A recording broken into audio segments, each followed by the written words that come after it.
بسم الله الرحمن الرحيم. رب اشرح لي صدري ويسر لي أمري واحلل عقدة من لساني يفقهوا قولي.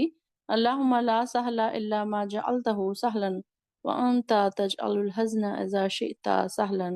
ربي يسر ولا تؤسر. اللهم فقهنا في الدين. اللهم فقهنا في الدين. اللهم إني أسألك علما نافعا ورزقا طيبا عمل متقبلا آمین یا رب العالمین۔ چلے دیکھتے ہیں آیت نمبر 191 سے۔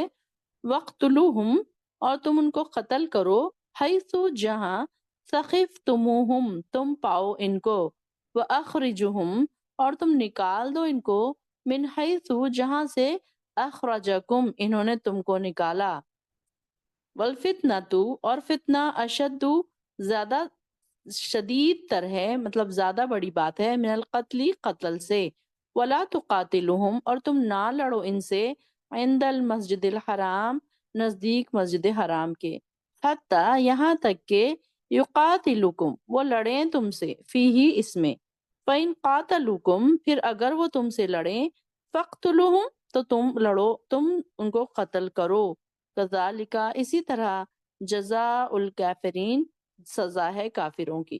اب یہاں پہ کیا ہوا کہ جب وہاں کے لوگ، جب مکہ میں جب لوگ رہ رہے تھے، اب ان کو یہ ڈر ہوا کہ اگر کبھی مشکل ہو گئی، کبھی ایسی پریشانی آ گئی کہ یہ لوگ ہم پر حملہ کریں، تو اب ہم کیا کریں، کیونکہ یہاں تو لڑنا منع ہے۔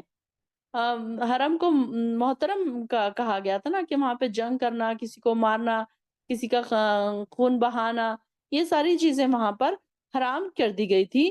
تو اس لیے اب وہ لوگ ذرا پریشان ہونے لگے کہ اگر ہم پر کوئی حملہ کر دے یا کوئی ہمارے ساتھ لڑائی جھگڑا کرے تو اب ہم کیا کریں اپنے دفاع کے لیے۔ تو پھر ان کو حکم دے دیا گیا کہ تم ان کو قتل کرو جہاں تم ان کو پاؤ، اور تم ان کو نکال دو جہاں سے انہوں نے تمہیں نکالا۔ اب اگر وہ تمہیں مکے سے نکال رہے ہیں تو تم بھی ان کو مکے سے نکال سکتے ہو۔ اب انہوں نے کیا کیا تھا کہ ان لوگوں کو پریشان اتنا کیا تھا کہ ان کو یہاں سے نکل کر مدینہ ہجرت کرنی پڑی تھی۔ بہت سارے لوگوں کو، پہلے آپ صلی اللہ علیہ وسلم گئے، پھر بہت سارے صحابہ گئے، پھر بہت سارے لوگوں کو یہاں سے جانا پڑا۔ انہوں نے نکال دیا، ان کی زندگیوں کو اتنا تنگ کر دیا تھا کہ یہ لوگ یہاں نہیں رہ پا رہے تھے۔ تو اس لیے آپ کیا ہے کہ جب اب وہاں سے جب واپس آ گئے، جب مکہ فتح ہو گیا، تو اب کیا ہے کہ اب ان کو بھی یہ کہا گیا کہ تم بھی اب ان کو وہاں سے نکالو۔ اب وہاں پر ان لوگوں کو رہنے کی اجازت نہیں تھی، کہ کافروں کو رہنے کی اجازت نہیں تھی، مشرکوں کو رہنے کی اجازت نہیں تھی۔ تو آپ یہاں ایک جو مومن ہے، جو ایمان لانے والے ہیں، اسلام پر عمل کرنے والے ہیں، اب صرف ان کو اجازت تھی کہ وہ یہاں رہیں۔ اور فتنہ شدید تر ہے قتل سے، یعنی کہ قتل سے زیادہ فتنے کو کیوں بتایا گیا کہ فتنہ ہے کیا؟ اصل دیکھا جائے تو فتنے کے مفہوم جو ہے بہت زیادہ معنوں میں آتے ہیں۔ مثلا مشرکین مکہ کا بیت اللہ کا متولی ہونا، یعنی کہ اس کے والی تھے، وہ رکھا کرتے تھے، اور کیا کرتے تھے؟ بیت اللہ میں بت رکھتے تھے۔ تو یہ بھی ایک فتنہ ہے نا، یہ بہت بڑا فتنہ ہے۔ اور مسلمانوں کو بیت اللہ میں نماز ادا کرنے، یہاں تک کہ داخل ہونے سے بھی روکنا، یہ بھی فتنے کے کام ہے۔ تو یہاں پر فتنے سے مراد مشرکین مکہ کی ہر وہ حرکت ہے جو انہوں نے دین اسلام کو روکنے کی خاطر کی تھی، یعنی کہ انہوں نے جو جو کوششیں کی، جو جو چالیں چلی کہ دین اسلام سے روک دیا جائے لوگوں کو، ان کے اوپر تنگ کر دیا، ان کے اوپر ظلم و زبردستی کی، ان کو قید کر دیا، ان کو مارا، ان کو پیٹا، تو یہ ساری چیزیں کیا ہے؟ یہ ساری کی ساری چیزیں فتنہ ہے۔ اور انہوں نے ان کو دوبارہ ایسا کر دیا کہ دوبارہ کفر پر مجبور کر دیا۔ اگر وہ ہجرت کر کے چلے جاتے تو ان کا پیچھا نہیں چھوڑتے تھے، اور بعد میں ان کے مال جائیداد وہ سارا کچھ غصب کر لیتے تھے، یعنی کہ وہ ساری چیزیں ان سے چھین لیتے تھے۔ تو یہ ساری چیزیں کیا ہے؟ یہ فتنہ ہے۔ تو یہاں پر کہا جا رہا ہے کہ فتنہ قتل سے بھی زیادہ ہے۔ قتل تو ایک باری میں انسان کو مار دیا، ختم ہو گیا، لیکن یہاں پر تو کیا ہو رہا ہے کہ انسان تڑپ رہا ہے، پریشان ہو رہا ہے، زندہ ہے لیکن اس کے باوجود بھی اس کی زندگیاں تنگ ہو رہی ہے، کہ وہ زندہ رہتے ہوئے بھی پریشان ہے، تنگ ہو رہا ہے، ہر طریقے سے اس کا جینا محال ہو رہا ہے۔ تو یہ کیا ہے؟ یہ فتنہ ہے۔ تو اس کو کیا کہا گیا کہ فتنہ شدید تر ہے قتل سے، یعنی کہ قتل سے بڑی بات کیا ہے؟ فتنہ ہے، اسلام پر چلنے سے روکنا ہے۔ اور ولا تقاتلہم اور نہ تم لڑو ان سے مسجد حرام کے یہاں نزدیک، یہاں تک کہ وہ لڑیں تم سے، یعنی کہ مسجد حرام کے پاس سب کو لڑنے سے منع کیا گیا تھا، ابھی بھی وہ محترم ہے نا، تو وہاں پر کوئی چیز کو مارنا نہیں ہے، اینیملز کو مارنا نہیں ہے، جھاڑ وہاں کے توڑنا نہیں ہے، تو کسی کو مارا ماری وہاں کرنا نہیں ہے، قتل و خون غارت گری نہیں کرنا ہے، چوری ڈکیتی وہاں نہیں کرنا ہے، تو اس کا احترام ہے نا۔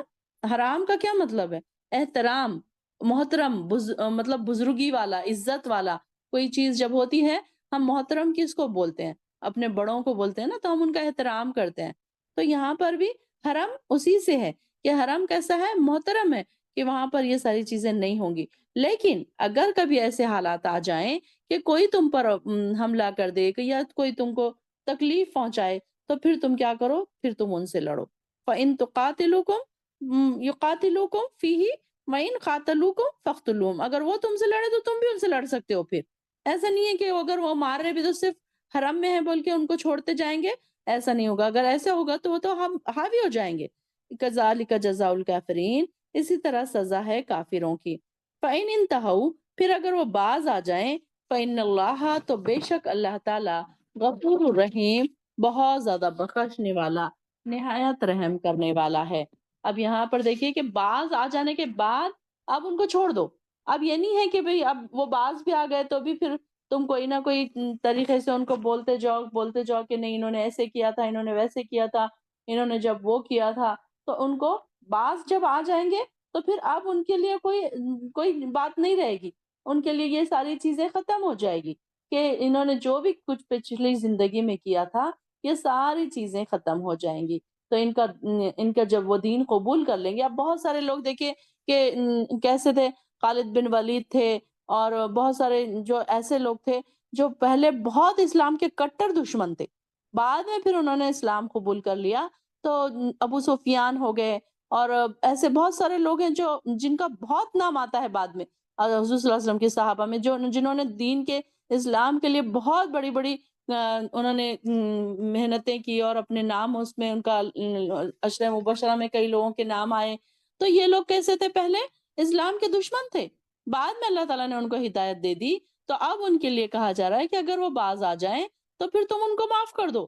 اب یہ نہیں ہے ضروری کہ تم ان کی وہ ساری باتیں دیکھتے بیٹھو کہ انہوں نے فلاں وقت ایسے کیا تھا، فلاں وقت دشمنی ایسے نبھائی تھی، انہوں نے ایسے کیا تھا، یا فلاں وقت انہوں نے ویسے کیا تھا۔ نہیں، اب وہ نہیں کرنا ہے، بلکہ ان کو معاف کر دینے والا ہے، کیونکہ اللہ تعالیٰ بھی معاف کرنے والا ہے، بہت بخشنے والا اور نہایت رحم کرنے والا ہے۔ جب اللہ تعالیٰ ان کو معاف کر رہا ہے تو ہم کون ہوتے ہیں کہ ان کی باتوں کو، چھوٹی چھوٹی باتوں کو گنے۔ اب یہ تو ہو گئی اس وقت کی بات، لیکن آج کے دور میں اگر ہم دیکھیں تو اس کو ہم ریلیٹ کریں اگر اس آیت کو، تو ہم کیا کرتے ہیں؟ پرانی دشمنیاں، دادیوں کے ساتھ، دادا دادی کے ساتھ چلی آ رہی دشمنی کو بچے نبھا رہے ہیں کہ نہیں فلاں وقت ہمارے خاندان میں انہوں نے ایسے کیا تھا، فلاں وقت ویسے کیا تھا، اب وہ بیچارے سدھر گئے، اب وہ ٹھیک ہو گئے، اچھے سے بات چیت کر رہے ہیں، لیکن کیا ہے؟ دشمنیاں چالو ہے کہ نسل در نسل دشمنیاں دلوں میں رکھ کے بیٹھے ہیں کہ کوئی اگر تم سے معافی مانگ لے اور کوئی اگر سدھرنا چاہے تو ہمارا کیا کام ہوتا ہے کہ ہم انہیں موقع دیں، کہ ہم ان کو یہ دیں کہ بھائی ٹھیک ہے، اب جو ہو گیا سو ہو گیا۔ اب یہ نہیں ہے، لیکن ہمارے پاس یہ ہوتا ہے کہ ہم معاف کرنے کے لیے آگے نہیں بڑھتے۔ ہم یہ کہتے ہیں کہ نہیں، میں تو کبھی نہیں بھلا سکوں گی، انہوں نے میرے ساتھ ایسے کیا تھا، ایسے کیا تھا، فلاں وقت انہوں نے مجھے ایسے کہا تھا، میں وہ الفاظ نہیں بھول سکتی، میں تو یہ نہیں چھوڑ سکتی، میں تو ان سے بات نہیں کر سکتی، میں تو ان کو دیکھنا نہیں چاہتی۔ یہ ہمارے رویے ہوتے ہیں، یہ ہمارے الفاظ ہوتے ہیں کسی دشمن کے لیے، دشمن کے لیے نہیں، اپنے رشتہ داروں کے لیے۔ ان کو ہم ایسے دلوں میں ہم اپنی دشمنیاں ایسی بٹھا لیتے ہیں، اور شیطان تو چاہتا ہی ہے کہ تمہارے دلوں میں دشمنی کو اور بڑھا دے، اور شیطان ہوا دیتا رہتا ہے ہماری آگ کو اور بھڑکاتا رہتا ہے، اور ہم اس آگ کو بھڑکاتے ہیں۔ تو کیسی یہ بات ہے کہ جب اللہ تعالیٰ نے ایک بار فرما دیا فَإِنِ انتہوا، پھر اگر وہ باز آ جائیں تو پھر ہم کون ہوتے ہیں کہ ان کو معاف نہ کریں؟ جب اللہ تعالیٰ نے ان کو معاف کر دیا تو ہم کون ہوتے ہیں معاف کرنے والے؟ اور آپ یہ دیکھیں کہ جب ہم لوگوں کو معاف کرتے ہیں تو کیا ہم اللہ سے امید نہیں رکھتے کہ اللہ تعالیٰ ہمیں معاف کر دے؟ جب ہم اللہ سے امید رکھتے ہیں کہ اللہ ہمیں معاف کر دے، تو ہمیں چاہیے کہ ہم لوگوں کو بھی معاف کرنا سیکھیں، چھوٹی چھوٹی باتیں نظر انداز کرنا سیکھیں۔ کبھی کبھی یہ ہوتا ہے کہ بہن بہن سے سالوں سال بات نہیں کرتی، بھائی بھائی سے سالوں سال بات نہیں کرتا، کوئی بات ہوئی ہے 10 سال پہلے ہوئی ہے، 20 سال پہلے ہوئی ہے، اب سالوں سے بات بند ہے۔ اب جب کمیونیکیشن گیپ جب ہو جاتا ہے تو جب یہ بھی نہیں سمجھ آتا کہ اب بات کیا کریں، بات سٹارٹ کیسے کریں یہ بھی ہو جاتا ہے. تو یہ بات کبھی نہ ہونے دیں. جب بھی تھوڑی بہت بھی کوئی اختلافات ہو جائے نا تو فوراً پہل کر لیا کریں کہ ہم پہل کون کرے گا؟ دین جاننے والا، قرآن سے جڑنے والا، اللہ کا بندہ جو ہے، اللہ کا ہم اگر اللہ کے پسندیدہ بننا چاہتے ہیں تو ہمیں کیا چاہیے؟ ہم سب سے پہلے پہل کریں. ہم یہ نہ کریں کہ اچھا وہ مجھ سے بات نہیں کرے تو میں کیوں کروں، وہ بہت بڑی بن رہی ہے تو میں کیا چھوٹی ہوں؟ میں بھی اپنی جگہ پہ بہت بڑی ہوں. اپنے آپ کو بڑی چیز سمجھنا، اس میں کیا ہے کہ انسان کی عاجزی ان کے ساری ظاہر ہوتی ہے کہ اگر کوئی انسان جھک جائے، اگر میں بڑی ہوں اور اگر میں چھوٹوں سے بات کر لوں تو میری عزت تو نہیں چلی جائے گی، اگر میں چھوٹی بہن سے بات کر لوں تو میری عزت نہیں چلی جائے گی. تو اس میں کیا ہے، اللہ تعالیٰ کے پاس عزت بڑھے گی. یہاں جو ہوگا سو ہوگا. لوگ کیا کہیں گے کہ ارے دیکھو اس نے ایسے کیا، اس نے تو، اس کی تو کوئی عزت ہی نہیں ہے، اس کو تو اس نے ذلیل کیا، پھر یہ چلی گئی ان سے بات کرنے، پھر چلے گی ان سے ملنے، پھر ان کے گھر چلی گئی، دعوت پر بلایا تو پھر آ گئی. تو یہ یہاں پر لوگوں کے پاس ہمیں عزت نہیں بنانی ہے. ہمیں عزت کس کے پاس بنانی ہے؟ اللہ تعالیٰ کے پاس. تو ہم جب لوگوں کو معاف کرنا سیکھیں گے، چھوٹی چھوٹی باتیں دلوں سے نکالنا سیکھیں گے، تو آپ دیکھیں گے کہ آپ بہت ساری چیزوں سے بچ جائیں گے. اور سائنس آج یہ پروو کر رہی ہے کہ یہ ساری چیزیں اندر رکھنے کی وجہ سے، اور یہ سارے بیماریوں کو یہاں بلاوا ہے، بیماریوں کو دعوت دینا ہے. بلڈ پریشر کس وجہ سے ہو رہا ہے؟ ٹینشنز کی وجہ سے. جو دماغ میں ٹینشن سنبھال کے سمیٹ کے لوگ رکھتے ہیں، اس کی وجہ سے ہی تو دماغ میں بلڈ پریشر ہو رہا ہے آج کل. شوگر کس لیے ہو رہی ہے؟ بلڈ پریشر کس لیے ہو رہا ہے؟ اینزائٹی اٹیکس کس لیے ہو رہے ہیں؟ ڈپریشن کس لیے ہو رہا ہے؟ یہی لوگوں کی باتیں سوچ سوچ کر کہ ارے اس نے مجھے ایسے کہہ دیا، ایسے کہہ دیا، اب اس نے مجھے ایسے کیوں کہا، اب فلاں وقت اس نے مجھے ایسے کہا تھا. ایک بار بات ہو گئی اس کو سالوں سال یاد رکھتے ہیں، اس کو ریپیٹ کرتے رہتے ہیں، دماغ میں یاد کرتے جاتے ہیں اور دکھی ہوتے جاتے ہیں. تو ہم نے کس کا نقصان کیا؟ ہم نے اپنا ہی آپ کا نقصان کیا.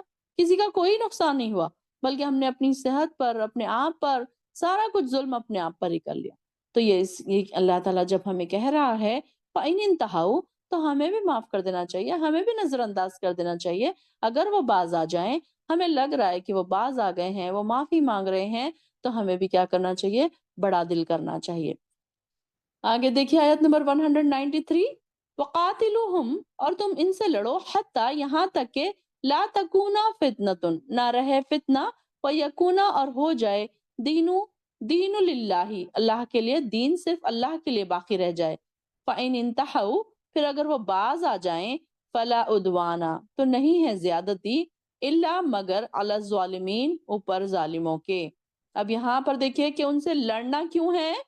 صرف اس لیے نہیں، پرسنل ریزنز کی وجہ سے نہیں لڑنا ہے. لڑنا اس لیے ہے کہ دین کو تم غالب کر دو.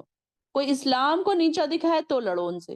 یہ نہیں کہ اننیسیسری چھوٹی چھوٹی بات پر تم نے مجھے ایسے کہا تھا تو میں بھی ویسے کہوں گی، تم نے مجھے برا بولا تھا تو میں، تم نے بچوں کو بولا تو میں بچوں کو بولوں گی، تم نے شوہر کو بولا، تم نے ماں کو کہا تو میں ماں کو بولوں گی.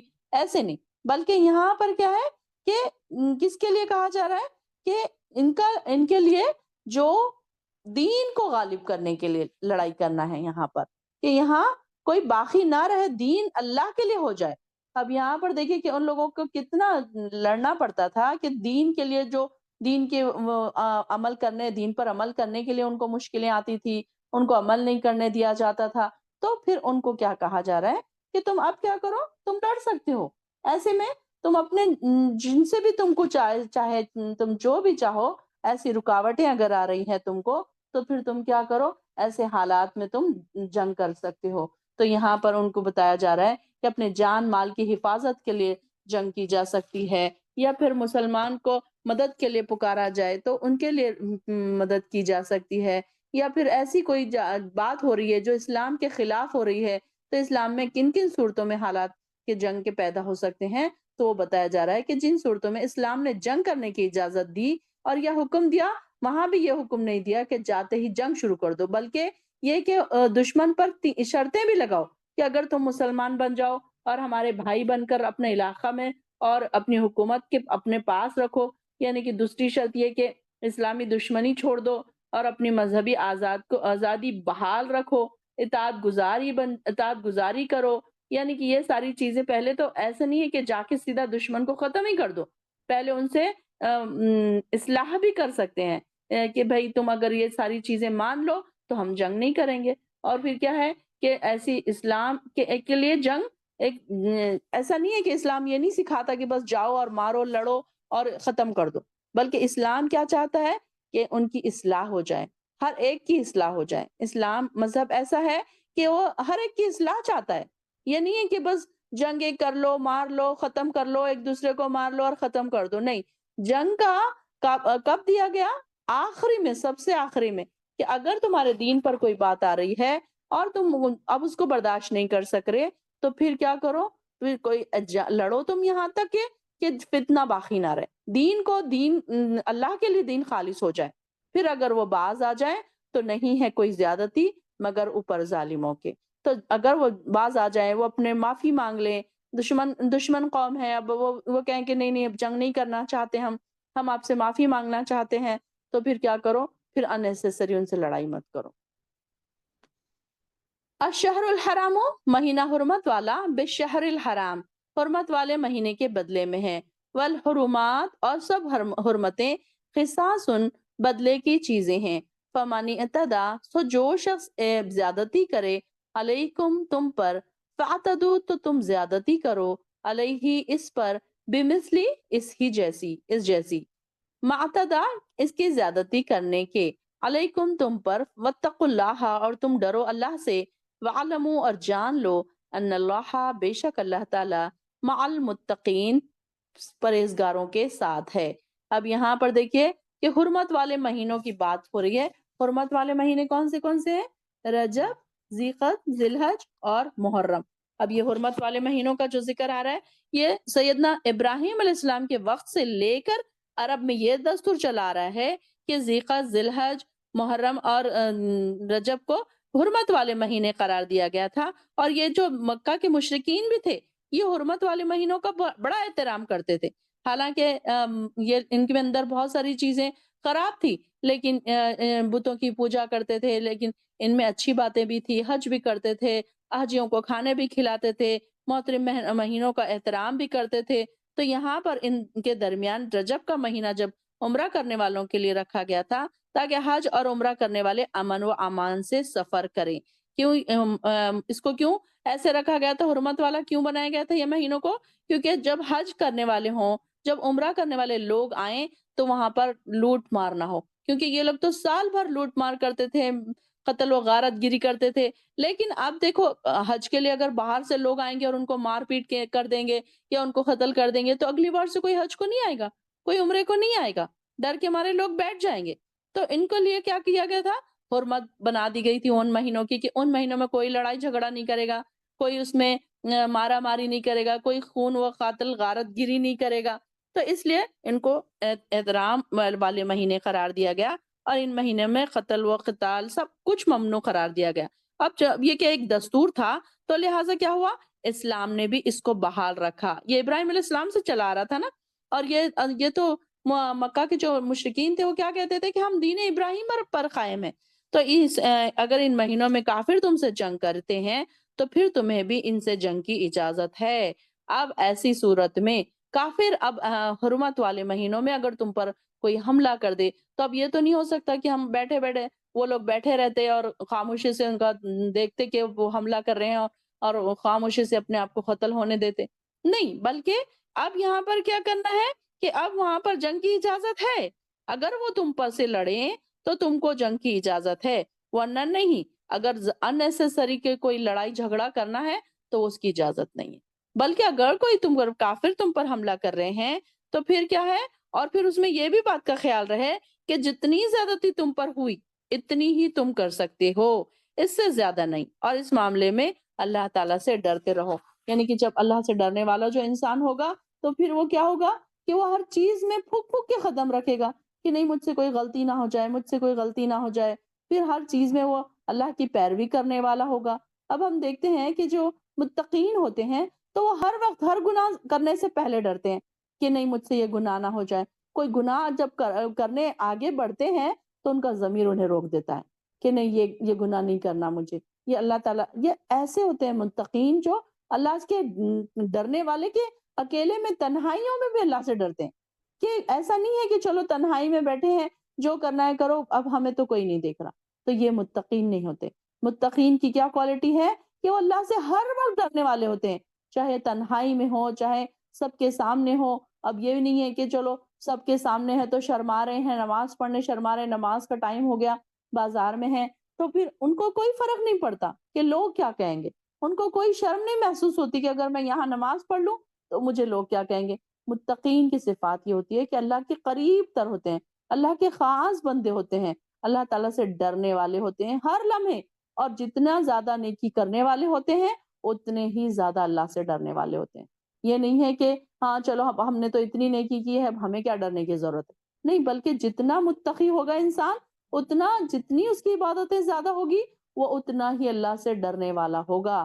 آپ دیکھیں گے کہ آپ کے اندر جیسا جیسا عبادتیں بڑھتی جائیں گی، آپ نیکیوں کی طرف آتے جائیں گے، آپ کے اندر تقوی اتنا ہی بڑھتا جائے گا.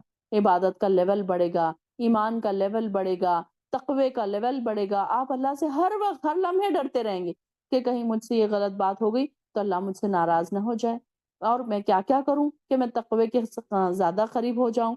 تو اس کے لیے دعا بھی آپ پڑھ سکتے ہیں، اللہم آتی نفسی تقواہا وزکیہا وانت ولیہا ومولاہا، کہ اللہ تو مجھے تقوی عطا کر اور مجھے پاک کر دے، تو ہی میرا بہترین مولا ہے، تو ہی مجھے پاک کرنے والا ہے. وَأَنفِقُوا فِي سَبِيلِ اللَّهِ، اور تم خرچ کرو اللہ کی راہ میں، وَلَا تُلْقُوا، اور نہ تم ڈالو، بِأَيْدِكُمْ اپنے ہاتھ، إِلَى التَّهْلُكِ ہلاکت میں، یعنی کہ اپنے ہاتھوں کو ہلاکت میں نہ ڈالو. اب اللہ تعالیٰ کہہ رہے ہیں کہ انفاق فی سبیل اللہ کی بھی یہاں پر دعوت دی جا رہی. وَأَحْسِنُوا، اور احسان کرو، إِنَّ اللَّهَ، بے شک اللہ تعالیٰ، يُحِبُّ الْمُحْسِنِينَ، پسند کرتا ہے احسان کرنے والوں کو. اب یہاں پر دیکھیے کہ ان کو کہا جا رہا ہے انفقوا، کہ جہاد میں مال خرچ کرنے کی ترغیب دی جا رہی. اب یہاں پر سیدنا ایوب رضی اللہ عنہ فرماتے ہیں کہ یہ آیت ہم انصار کے بارے میں نازل ہوئی تھی. جب اللہ تعالیٰ نے اسلام کو عزت دی اور اس کے مددگار بہت ہو گئے، تو ہم نے کیا کیا، رسول اللہ صلی اللہ علیہ وسلم سے علیحدہ ہو کر ایک دوسرے سے بات چیت کی کہ بے شک اب تو ہمارے مال بہت خرچ ہو گئے، اب اللہ نے اسلام کو عزت دی ہے اور اس کے مددگاروں کو بھی زیادہ کر دیا، تو اب ہم کیا کریں گے، اپنے مال سنبھال کر رکھیں گے، اور جو خرچ ہو چکا ہے اب اس کی تلافی کریں گے. تو کوئی بات نہیں ہے اس پر. تو اللہ تعالیٰ نے یہ آیت نازل فرما دی کہ جو کچھ ہم نے تو کہ تم کیا کرو، جو کچھ ہم نے آپس میں کہا تھا اس کی انہوں نے اللہ تعالیٰ نے تردید کر دی کہ اللہ کی راہ میں خرچ کرتے رہو اور اپنے آپ کو ہلاکت میں مت ڈالو. ہلاکت سے کیا مراد ہے کہ مال کی نگرانی، مال کو بچا بچا کے رکھنا، اور مطلب ان کی اصلاح اور جہاد کو چھوڑ دینا. یعنی کہ انسان جہاد کو چھوڑ دیا. اس وقت تو مالوں سے جہاد ہوتا تھا، جانوں سے جہاد ہوتا تھا، اموال کو جہاد میں خرچ نہ کرنے کو اس قوم کی ہلاکت قرار دیا گیا تھا. اس وقت دیکھیے کہ اگر کوئی انسان اپنے مال رکھ کر اس کو خرچ نہیں کر رہا ہے تو وہ کیا ہے، ہلاکت ہے اس کے لیے. آج بھی اب یہ تو یہ نہ سوچے کہ چلو جنگ کے بارے میں ہو رہی ہے، انفاق فی سبیل اللہ، جنگوں میں اس وقت کی بات ہو رہی ہے. نہیں، آج بھی اگر ہمارے پاس مال ہے اور ہم اس کو جمع کر کے رکھتے ہیں تو پھر کیا ہے، اس کو پھر یہ انسان ہلاکت میں پڑ رہا ہے اپنے آپ کو. وہ اس کو مال کو جمع کرے گا، اس کو سنبھالے گا، اس کی ساری کنسنٹریشن پھر کیا ہوگی، اس طرف ہو جائے گی. پھر اس کو عبادتوں کے لیے ٹائم نہیں ملے گا، لوگوں کی محبت ہمدردی اس کے دلوں سے کم ہو جائے گی. اب وہ سوچے گا کہ نہیں، اگر میں خرچ کر دوں، ان کے غریبوں پہ خرچ کروں، میں رشتہ داروں پر خرچ کروں تو میرا تو کم ہو جائے گا. تو انسان اگر یہ سوچے گا تو پھر کیا ہے، وہ اپنے آپ کو ہلاکت میں ڈال رہا ہے. اور اللہ تعالیٰ احسان کا طریقہ اختیار کرو، اللہ تعالیٰ فرما رہے ہیں کہ احسان کا طریقہ اختیار کرو. اب احسان کیا ہے کہ جبرائیل علیہ السلام سے پوچھے کہ ان کو کہ احسان کی کیا صورتیں ہیں. تو احسان کیا ہے کہ اس کے دل کی رغبت سے، محبت سے، اور جو بھی کوئی کام ہم کر رہے ہیں نہایت خوبصورت طریقے سے بجا لانا اس کو. یعنی کہ آپ جیسے کہ فار ایگزامپل آپ نماز پڑھ رہے ہیں تو اپنے نماز کو کیسے اپنی خوبصورت بنا سکتے ہیں. آپ نے اول وقت نماز پڑھ لی، آپ نے وضو بہت اچھے سے کیا، آپ وضو سب سے پہلے آپ نے وضو اچھے سے کیا، پھر اس کے بعد وضو کی دعا پڑھی. جیسے کہ آپ سب جانتے ہیں کہ جو انسان اچھی طریقے سے وضو کرتا ہے اور دعا پڑھتا ہے اس کے بعد، تو اس کے لیے جنت کے 8 دروازے کھول دیے جاتے ہیں. سبحان اللہ، کتنی بڑی بات ہے. تو یہ سوچتے بھی جائیں ساتھ ساتھ، جب آپ وضو کرتے رہیں نا تو آپ یہ بھی سوچیں کہ اب میرے لیے 8 دروازے جنت کے کھلنے والے ہیں. اللہ تعالیٰ دیکھیے کہ میرے لیے کیا کیا انعامات رکھنے والا ہے. میں نے تو صرف وضو ہی کیا ہے، میں نے کون سا بڑا پہاڑ توڑ لیا. تو یہاں پر احسان یہ ہے کہ انسان خوشی سے کوئی نیکی کرے. ایک تو ہوتی ہے کہ بس عمل کر لیا. ایک ہے اب جیسے کہ فار ایگزامپل 2 لوگ ہیں. ایک اذان ہوتے ہی ان کو ایسے لگا کہ چلو بھائی نماز تو پڑھنی ہے، کیسے بھی پڑھنی تو ہے نماز، چلو پڑھ لیتے ہیں. تو کسی طریقے سے فرض پڑھ لیتے ہیں. اب وہ دوسرا جو بندہ ہے، اب اس نے کیا سوچا، نہیں میں اچھی طریقے سے نماز پڑھوں، نہیں میں اذان کا انتظار کروں. اذان ہوتے ہی وہ مصلی پر بیٹھا رہا، وضو کر کے انتظار کرتا رہا. پھر اس نے نوافل فرض ادا کیے، سنتیں ادا کی، نوافل ادا کیے، اور بڑی سکون سے اس نے نمازیں پڑھی. پھر اس نے سکون سے تسبیحات کی، پھر اس نے سکون سے دعائیں کی، پھر اس نے سجدے کی تسبیحات میں بڑا دل لگایا. پھر اس کی آنکھوں میں آنسو بھی آ گئے. پھر کئی دعائیں اس نے ایسے کی. پھر اللہ کا تقوی اس کے اندر جھلک رہا تھا. تو یہ کیا تھا؟ یہ احسان ہے. کہ احسان کیا ہے؟ احسنو. احسنو کا مطلب خوبصورتی بھی ہے. احسن کا مطلب خوبصورت بھی ہے. کہ اپنے آپ کو انسان دیکھے کہ جب آپ دعوت میں جاتے ہیں تو آپ ایسے ہی نیند میں سے اٹھ کے نہیں چلے جاتے، بلکہ اپنے آپ کو بڑا خوبصورت بنا کے جاتے ہیں. آپ لوگوں کے سامنے اپنے آپ کو کیسے پیش کرتے ہیں کہ لوگ مجھے نام نہ رکھیں، لوگ میری تعریف کریں، میرے ڈریس کی تعریف کریں، میرے میک اپ کی تعریف کریں، میرے ہیئر اسٹائل کی تعریف کریں، میری جولری کی تعریف کریں. اب بلکہ تو آپ ویسے بھی جا سکتے تھے، آپ ویسے کیوں نہیں چلے گئے؟ کیونکہ آپ چاہتے ہیں کہ میرا ایک نام بن جائے، میری لوگ تعریف کریں. تو جب ہم اللہ کی عبادتیں کریں، اللہ تعالیٰ کے لیے ہم کچھ خرچ کریں، تو ہم بھی کیسے ہوں، اس کو خوبصورت بنا کے بھیجیں، تاکہ اللہ تعالیٰ بھی ہماری تعریف کرے، تاکہ اللہ تعالیٰ ہماری سب ایک ایک چیز کو دیکھے، اور اللہ تعالیٰ ہماری تعریف فرشتوں کے سامنے کرے. کتنا اچھا ہے وہ وقت کہ انسان کی تعریف فرشتوں کے سامنے ہو رہی ہے. یہاں پر دنیا والوں کے لیے ہم کتنی محنتیں کرتے ہیں، اپنے آپ کو سجاتے ہیں، سنوارتے ہیں. گھنٹوں لڑکیاں گھنٹوں آئینوں کے سامنے کھڑے رہ کے میک اپ کرتی ہے جب کوئی فنکشنز میں جاتی ہے، جب کوئی شادیوں میں جاتی ہے. دلہنوں کے میک اپ دیکھیے کہ دلہن کو پیش کرنے کے لیے 4-4 6-6 گھنٹے میک اپ کیے جاتے ہیں. تو کیسے ہم اپنے آپ کو لوگوں کے سامنے پیش کرتے ہیں؟ احسن طریقے سے. تو یہاں پر نیکی بھی کیسی کرنی ہے؟ احسن طریقے سے. یہ احسان ہے. اللہ کے معاملات میں نیکی کیسی کرنا ہے؟ محبت سے، خوش دلی سے. کیسے ہم اپنے نیکیوں کو پیش کر رہے ہیں؟ تو پھر ایسے لوگوں کو کیا کرتا ہے اللہ تعالیٰ؟ ان اللہ یحب المحسنین. اللہ تعالیٰ پسند کرتا ہے ایسے لوگوں کو، اللہ تعالیٰ پسند کرتا ہے. اللہ تعالیٰ ہمیں بھی محسنین میں شامل کر دے.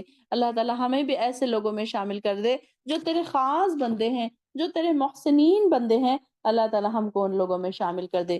کیا ہی اچھا ہوگا کہ ہماری نیکیاں بھی ویسی ہوں، ہماری عبادتیں بھی خوبصورت ہوں. انسان خود کو خوبصورت بنانے کی تو سوچتا ہے، لیکن اپنی عبادتوں کو خوبصورت بنا کے پیش کرنے کی نہیں سوچتا. کسی طرح بس دل سے بس کسی طرح سر سے کام ہٹا لو، بس چلو ہو گیا. بس ایک بار قرآن پڑھ لو دن میں سے، چلو کام ہو گیا. ایک رکو پڑھ لیا، ایک پاؤ پارا پڑھ لیا، کسی نے ایک پارا پڑھ لیا. لیکن یہ دیکھیے کہ اس میں آسن کتنا تھا، خوبصورتی کتنی تھی. اس کو جب وہ اللہ کے سامنے پیش کیا جائے گا تو اس کو خوبصورتی کے ساتھ آپ نے پیش کیا یا ایسے ہی آپ نے بھیج دیا؟ تو اس کو اپنے ہر نیکی کو خوبصورت بنانے کی کوشش کیجیے. پھر اللہ تعالیٰ بھی ہمیں پسند کرے گا، اور اللہ تعالیٰ کے پسندیدہ بننے کی کوشش کیجیے کہ اللہ تعالیٰ ہم بھی اگر محسنین بن جائیں گے تو اللہ تعالیٰ بھی ہمیں پسند کرے گا. اللہ میں کیا کام کروں کہ تو مجھے پسند کرنے لگ جائے. ہم اللہ کو پسند کرتے ہیں، کوئی بڑی بات نہیں ہے. ہم اللہ تعالیٰ سے محبت کرتے ہیں، کوئی بڑی بات نہیں ہے. اللہ تعالیٰ ہم سے محبت کرے، یہ بہت بڑی بات ہے. یہ ہونا چاہیے. اس حال میں اپنے آپ کو بنائیے، اتنا اپنے آپ کو اتنے لیول تک لے جائیے، اپنے ایمان کو لیول کو اتنے آگے تک لے جائیے کہ اللہ تعالیٰ آپ کو پسند کرے. جب کئی بڑی بات ہے. تو یہاں پر اللہ تعالیٰ دیکھیے کہ 195 میں اللہ تعالیٰ فرما رہے ہیں واللہ یحب المحسنین. اور پیچھے ہم نے کیا پڑھا تھا آیت نمبر 190 میں؟ لا يحب المعتدین، ان اللہ لا يحب المعتدین. اللہ تعالیٰ زیادتی کرنے والوں کو نہیں پسند کرتا. اللہ تعالیٰ ہمیں معتدین میں نہ شامل کرے، اللہ تعالیٰ ہمیں زیادتی کرنے والوں میں نہ شامل کرے. تو دیکھیے اللہ تعالیٰ ایک ایک جملہ اپنے کو ہمیں ایسے بتاتا ہے کہ ہم اس کے فوراً ہمیں سمجھ آ جائے کہ ہمیں کیا بننا ہے، کیا نہیں کرنا ہے، کیا کرنا ہے، کیا نہیں کرنا ہے. ہمیں معتدین میں نہیں بننا ہے، بلکہ ہمیں محسنین میں شامل ہونا ہے. اللہ تعالیٰ سے دعائیں کرتے جائیں، ایک ایک آیت پر کچھ نہ کچھ مانگا ضرور کریں. کچھ نہ کچھ کوئی چیزیں ایسی ہیں جو ہمیں اس سے بچنا ہے تو اس کی بھی یہاں پر ظالمین ہے. اب اوپر جو آیا ہے 193 میں ظالمین کا ذکر آیا ہے. تو یہاں پر فوراً دعا کریں کہ اللہ تو ہمیں ظالمین میں شامل نہ کر۔